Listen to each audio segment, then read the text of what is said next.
The Economic Community of West African States has been tasked to increase electricity access in the sub-region so as to guarantee stable and affordable energy, integrate the power market of member states, and to harness and create an investment framework towards the utilization of energy resources. The consultant, Center for Energy and Natural Resources Studies, Dennis Asare, made this known during a presentation on the theme Investment Promotion and Protection of Stakeholders in the Ecowas Regional Electricity Market. Asare added that West Africa is endowed with enormous energy resources. However, the resources are unevenly distributed and located far from those without access. We have a lot of electricity generation resources. 1/3 of Africa's oil and gas resources is in West Africa.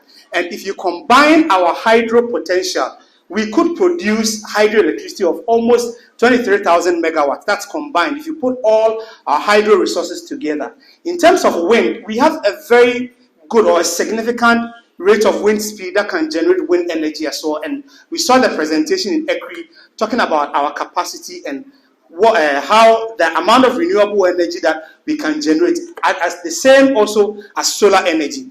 But what is true about these resources is that they are unevenly spread across the region. And so majority of these energy resources can be found mainly around Ghana, Cote d'Ivoire, Nigeria, and some other resources in other parts. So those with a very strong productive capacities are disconnected from where electricity is really needed.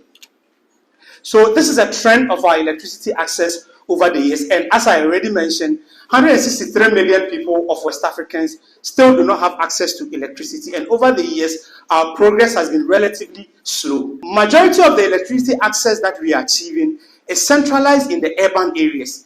And those disconnected or those who do not have access to electricity live in the rural areas. And you look at in the last 20 years, only 3 countries have been able to achieve 50% access in their rural communities, which means that even though we are increasing electricity access, even though we are connecting our cities and countries, but the benefit is not distributed across the entire country. Not everybody has been able to benefit from the increased access that we are achieving. And in some countries like Niger, Sierra Leone, and Burkina Faso, access to electricity in the rural areas is less than 1%.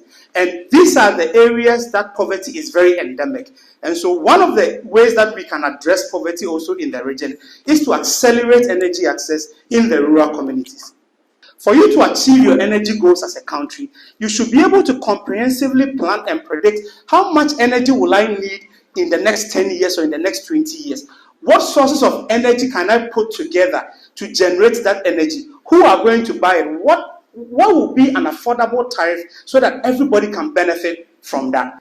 Despite all the challenges we have in our countries, the power pool remains one of the important ways that we can increase access to electricity.